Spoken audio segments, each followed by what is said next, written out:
Welcome back to the Deep Dive. We are so excited to kick off Season 2, Episode 2 of our series, Threads of Tomorrow Crafting Textiles. We are, and today we're looking at something that on the surface seems so simple, hand embroidery, but we're going to unpack how it acts as this global mirror for creativity, culture, and maybe most importantly, mental well-being. It's a fascinating topic, and our sources show it's a craft that gives you tangible proof of your skill, but also acts as this really powerful distraction from, all the stress of modern life. It really does. And before we pull that first thread, we want to let you know that this deep dive is brought to you by omemy.com. That's omemy.com. They're an amazing resource for anyone interested in lifelong learning and personal development. They really are. So to set the scene for our mission today, let's start with a story. It's about a teenager named Maya. Maya. She's bored. She's on a screen-restricted vacation at her grandma Daksha's home, and she feels completely trapped. As she puts it, Daksha has trapped her in my century. Right. And she's not happy about it. I mean, totally and utterly bored. But with no phone to stare at, she actually starts looking around. And she sees that Daksha's house is this house of wonders. Everything is unique. Everything is handcrafted. Cushion covers, table runners. Nothing is mass-produced. Wow. And this is a totally new world for her. Yeah. So she starts watching her grandmother, Daksha, working with a needle and thread in the afternoons. And when Daksha finally offers her a needle, well, the reaction is pure teenage disdain. She just assumes real achievement has to be, digital? Or maybe athletic. Something for the 21st century. Exactly. So our mission today is really to analyze what happens when that modern boredom clashes with this timeless craftsmanship. And how a simple needle and thread can, completely rewrite the story of what it means to feel accomplished and proud of yourself. Okay, let's unpack that journey. Maya, reluctantly, agrees to try. But before she even makes a single stitch, Daksha teaches her something foundational. The professional technique. The professional technique for locking the thread. Maya's first instinct is just to tie a big, sloppy knot at the end. Which Daksha immediately shoots down. She calls it an ugly lump. Right. Instead, she shows her how to use a few tiny overlapping back stitches right at the starting point. You leave a little tail, and the stitches themselves lock the thread between the fabric yarns. No, not needed. And that small detail, it really sets the tone, doesn't it? It's the difference between just doodling and starting a real, focused, professional process. Absolutely. And that professional process quickly turns into a therapeutic one. Maya starts with the simplest stitch there is, the running stitch. Just up and down along a printed line. But this is where it gets really interesting for her psychologically. It is. The sources really emphasize this. As her needle starts moving, her whole mental state just changes. The boredom, the prejudice against the craft, it all just evaporates. She actually described it as an encompassing journey. An encompassing journey. And what's fascinating is the cognitive benefit, that focused, repetitive action of the needle. It becomes a powerful distraction. It literally made her forget, and I'm quoting here, all the negative thoughts and stressful episodes of her life. It's like an attention magnet. It just pulls you away from those negative thought loops. Exactly. And unlike, say, winning a video game, which can be stressful and aggressive, this produced a tangible, undeniable result. When she finished that first little motif, she felt what the source calls proud satiety. A proud satiety. That's a great phrase. It's a calm, deep self-worth from having made something real, something you can hold. It's concrete proof of your dexterity, your focus. And that distinction is so crucial for you, the learner, to understand.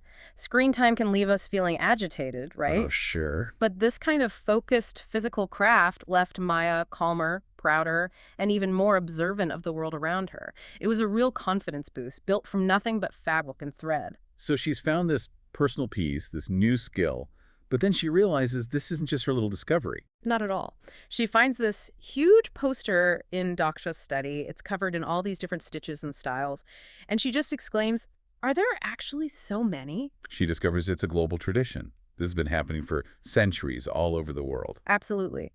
Daksha explains that embroidery has been, quote, developed and perfected in every culture as per their own life experiences, skills, and availability of resources. So the choices they made, what thread to use, what colors, what stitch it all becomes a mirror, a way of understanding those societies. It's a visual language. Yeah. So let's analyze that mirror a bit. We can start with some of the Indian techniques the sources detail. Yeah, but instead of just a list of names, let's talk about the why, the function of the stitch. Perfect way to approach it. Okay, take Kantha work from West Bengal. It mostly uses the basic running stitch and herringbone. Now, that wasn't a lack of skill. Though it was practical. It was incredibly practical. Kantha was a way to layer old saris and fabric scraps to make warm quilts. So the stitches needed to be simple, fast, and durable. Okay, so that's economy. Contrast that with something like the Kutch work from Gujarat, with all the famous mirrors. A great contrast. There, they often use the chain stitch, or mochi work. It creates this heavy, embossed line. And the reason for that specific stitch is that its thick, structured outline is perfect for securing the little mirror pieces to the fabric. It adds strength and dimension. I see. So the stitch is chosen for the job it needs to do. Precisely. Then you have techniques that are all about pure luxury, about filling a space with rich color and texture. Think of fulkari, which uses the surface satin stitch. Or Kashida from Kashmir. Yes, which also uses the satin stitch. And a satin stitch is just a series of flat, straight stitches laid right next to each other to completely fill a design. It creates this beautiful, smooth sheen. And we can't really talk about luxury without mentioning things like Zardosi, which the sources refer to as stone and metal embroideries. That's where you're using precious materials, elevating it to high art. And then there's the really fine, precise stuff like Lucknow chikankari. It uses techniques like pattern darning or pulled work. That's kind of open work, right? It is. You're using stitches to intentionally pull the threads of the fabric itself apart or together, creating these incredibly delicate, lace-like patterns. So what happens when we look west? Do we see totally different things? Not always, and that's what's so interesting. Take Spanish black work, a really famous European style. It uses the same simple core stitches, the running stitch and double running stitch that we just saw in things like kantha. So the same simple stitch can be used to make a warm blanket, or it can be used to create sophisticated monochromatic art. It all depends on the thread, the fabric, and the design you choose. The motifs themselves start to communicate without words. The shapes, the plants, the animals, they all tell you something about that society's beliefs and their environment. The embroidery becomes a time capsule.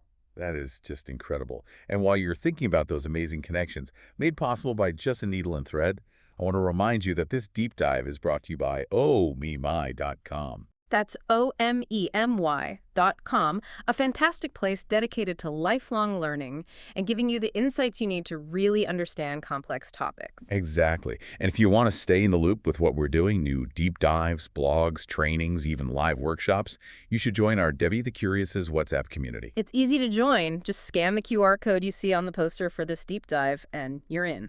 Okay, so let's get back to Maya and Daksha. Maya's hooked, her interest is growing, and Daksha decides it's time to move beyond just stitches. Right. It's time to learn the professional code, starting with the right tools for the job. Maya gets the whole toolkit: threads, scissors, a frame, needles. But for you, the learner listening right now, the real takeaway is in the principle of how to select them. Absolutely. There's a thumb rule for beginners, and it's all about getting immediate feedback. For fabric, you want to start with something like canvas or matty cloth. Why is that? Because you can literally count the number of threads. It makes it so much easier to keep your stitches uniform and to replicate them. And what about thread? Start simple. Twisted cotton threads are your friend. Once you've got your technique down, then you can move on to the more delicate stuff, like silk. Okay, and needles. There are so many kinds. The mantra is simple. The finer the fabric, the finer the needle. For beginners on that canvas cloth, you should use a thick, blunt tapestry needle. You only move to the sharp, thin needles when you're confident you can slide between the yarns of a delicate fabric without damaging it. And Daksha was. Well, she was not messing around when it came to safety. Not at all. This wasn't just about stitches. She insisted on a strict code of professional practice. These rules were mandatory, non-negotiable. Let's break down the three big areas. Okay, first is tool respect. Always use a pincushion that's within easy reach. And crucially, if you take a break, never just leave the needle hanging from the fabric. Right, because it could fall out. Exactly. You secure it double dipped, meaning you push it in and back out again so it's locked in place and won't get lost. Makes sense. Second area. Personal health. You have to use a thimble. It protects your fingers. And this one is serious. Never use old rusted needles or pins. Even a tiny prick can lead to a really nasty infection. Wow, okay. And the third area of safety. This is about respect for others and the environment. If a needle breaks or gets rusty, you have to wrap it safely in tape or thick paper before you throw it away. That's to protect the people who handle the garbage later on. That's something I'd never even think about. Most people don't. And there are other rules, too, about posture and awareness. Keep your thread short enough that you don't have to pull your arm way out from your shoulder. It avoids strain and avoids accidentally poking yourself or someone next to you. It really paints a picture of a craft that demands respect and focus. That's the core of it. And eventually the vacation did end. Maya had to say goodbye to Daksha. But she didn't leave empty-handed Uh, or empty-minded for that. Not at all. She left with a bag full of her own hand-embroidered wonders. Tangible, beautiful proof of her new deals. The source says the self-satisfaction she felt was unparalleled. And that's really the core synthesis, isn't it? The experience gave her a kind of happiness that was just fundamentally different from her digital life. Yes. She realized she almost always finished screen time feeling more stressed or agitated.